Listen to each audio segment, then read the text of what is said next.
a lot more scary than just, regular guns. And so that was, the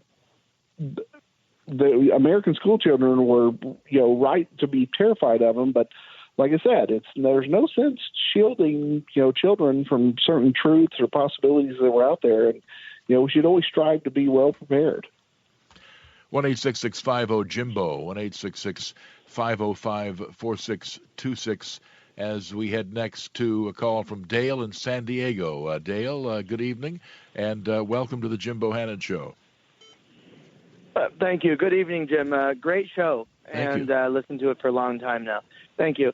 Well, I'm an educator. I'm a high school teacher. I've taught in multiple schools when I was in San Diego, and I loved it. South Dakota, and I loved it. And, we had a great speaker. We didn't have any shooting drills, but I tell you what, I wish this guy would come to every school, and I really got to know him well. We didn't have any drills, but I noticed when we opened this new school, there were far more exits than there would be in any other normal school. I'm sorry, there were far more what, Dale?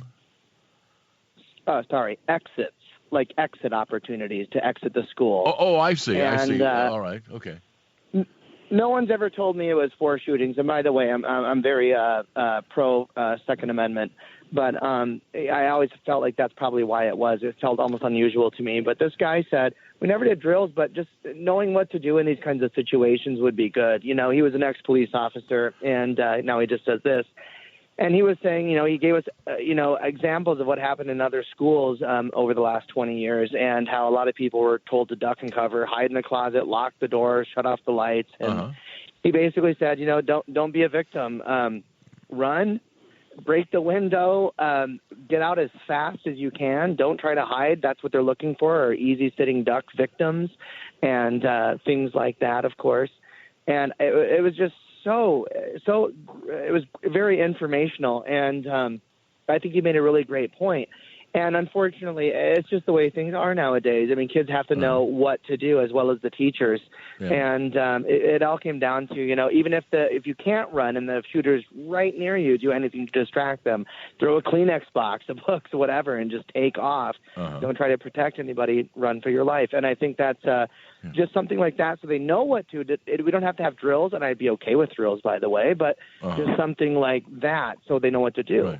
Right. Interesting points brought up by Dale, Edwin. What about the actual content of the drills? Should we consider changing the actual content of what is in a drill?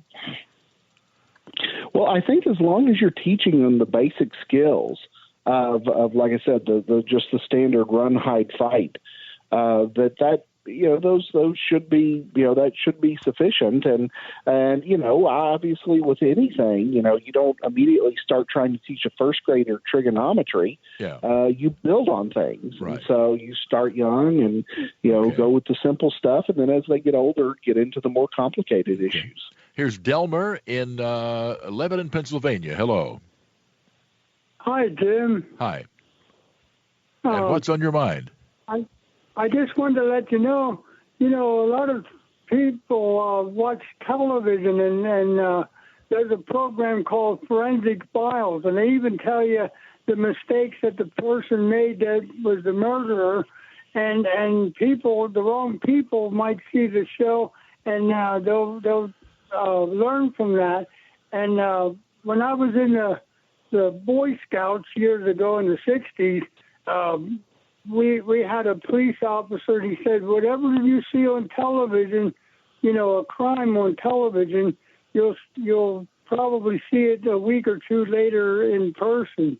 Well, I'll put it this way: in terms of what's available out there, if you are determined to bone up on such activities as shooting other people, Edwin Walker, you will have no lack of information out there, regardless of what may be in a well-meaning TV show or a well-meaning school drill. If somebody wants to absorb all the information that there is out there online, they can do that 24/7. Oh yeah, there's plenty of sources to find, to find every piece of information that you would need. If one of these school shooters decides to study up on tactics, on police responses, on, whatever they may be. All that information is available. And that's just we have, not only do we have 24-hour news cycles to let us know what's going on and to of course hyper promote some of these instances, we have 200 channels that have to fill up 24 hours of programming, and so there's going to be all these shows, and that can apply to anybody. If you're dating somebody and they watch way too much Forensic Files, and maybe that's a red flag. So so you just can't escape. You just can't escape or prevent people from getting this type of information, and that you just have to trust that that their good instincts will ultimately overwhelm their bad instincts. But unfortunately, you can't stamp out all evil in the world. It's going to exist, and so the way you combat that is you learn how to properly react to it. Indeed. More to come. Back in a moment.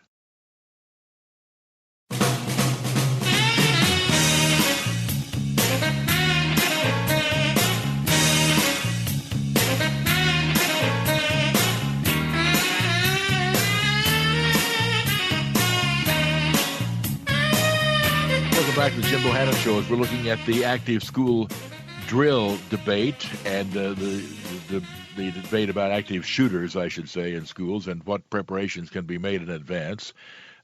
Gun rights attorney Edwin Walker, our guest, as we go back to some calls. Briefly, your thoughts over the hiccup in the steamroller of gun control that was raging through the Virginia state government, where on one of the bills put forward, an expanded definition of assault weapons, the bill actually died as several Democrats crossed over to vote with Republicans.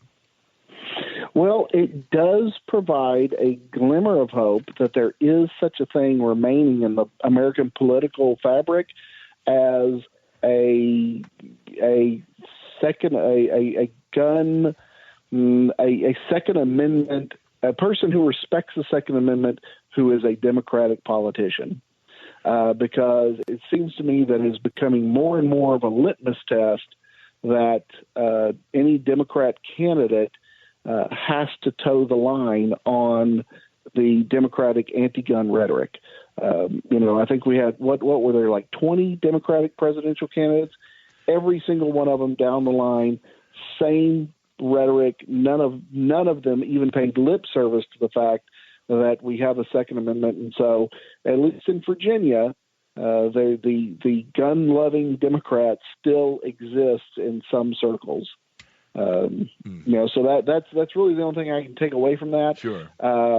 They, of course, it wasn't defeated permanently. They said they're just going to shelve it for a year, exactly, study the issue, and determine whether or not they need to pass it. So unfortunately, it has not gone away. I don't believe it has gone away. I don't believe it will go away. Right. And people who do fear the government, or you have to look at the consequences of the legislation. Right. That bill, and you hit the nail on the head. The expanded definition of assault firearms, as it was called in the bill, was ridiculous. It would have absolutely outlawed every semi-automatic rifle that exists. Exactly. Alex in Newcastle, Pennsylvania, time for a very brief comment from you. Yes, sir. Good evening, Jimbo. I actually blame something else. You guys have overlooked the fact that video games have gotten extremely realistic. And all right, that gives us about a 10-second response. Can you blame any of this on video games that are realistic? Video games are extremely realistic, and I think that it's dangerous to blame certain things in the media. But fair enough. Well, that's the briefness I was speaking of. Stay on the line. We'll speak off air. Edwin Walker of the firm Walker and Taylor, and this is Westwood One.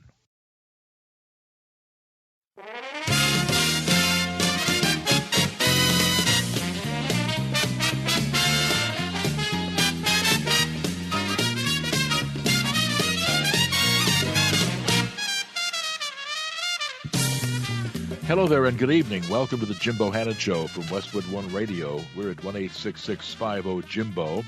1-866-505-4626. Online, you'll find us at JimBohannonShow.com. You can follow me on Twitter at Jimbo Talks. As tonight, we're going to be talking about Russian spies and all of the melodrama that happened during the Cold War. And thank goodness the Soviet Union is gone and all that spying is over with. Except if you really believe that, think again. Our guest is Gordon Carrera, security correspondent for BBC News. And Gordon, thank you for being with us tonight. Thank you very much for having me on. He has written the book Russians Among Us, which is published by William Morrow, subtitled Sleeper Cells, Ghost Stories, and the Hunt for Putin Spies. Again, that's Putin Spies, as in post-Soviet Union. Although one thing that I've always noted about Vladimir Putin, that he wants, for attribution, mind you, this was not some off-the-cuff remark that haunted him, but this was for attribution to reporters, that he looked back on the 20th century, think about that, the 20th century, and considered the worst event of the 20th century to be the fall of the Soviet Union. This is a man with an incredible nostalgia for some terrible evil, in my opinion, Gordon. He was a KGB officer who saw the collapse of the Soviet Union as a disaster. You're right. He saw it as the greatest catastrophe because he saw it as having weakened Russia and undermined Russia, and he has made it his mission, his life's work to try and restore Russia to that position, and spying is central to what he does. It's central to his identity, and it's central to how he wants to restore Russia to its position. Now, the collapse of the Soviet Union, and it's hard to realize that, but that's been 29 years now, actually more like a little over 28. That happened some time ago. There are certain things, of course, that disappeared, that just simply fell into decay. The Soviet Navy, for a while there, was in pretty sad shape, although I gather they've been resurrecting that. Certainly, Marxist-Leninist economics have been replaced more or less, I suppose, by what you could call gangster capitalism of some sort. But other things, I guess, didn't entirely go away, and I would suppose the old KGB spy apparatus didn't entirely wither away, did it? No, and I think that's really where I start my book, is actually back in August 1991, when there's a coup in the Soviet Union. It looks like everything's collapsing. For a brief moment, the Western intelligence officers operating in Moscow from the CIA, from Britain's MI6, see the surveillance teams from the KGB disappear, and that lasts precisely 3 days. That's how long it is. 3 days? 3 days during the coup before they are back on their tail watching them and following them. And that gives you a sign, really, just how there was actually enormous continuity. Despite the Soviet Union ending, turning part of it into Russia, the Cold War apparently ending, but actually the spying world just continued. Some of the names changed. The KGB disappeared. It became the SVR, their Foreign Intelligence Service, and the FSB, their Domestic Security Service. But the kind of dedication to keep doing what they had been doing really did continue. Now, since then, things have changed, some of the methods, but there is that continuity, and I think you can see it in some of their methods, and you can see it in Vladimir Putin himself, who was scarred by that experience of watching those communist regimes collapse in that period. Now, there are certain realities of life, and one of them is that nations have their own interests, and those don't always coincide with even the friendliest other country.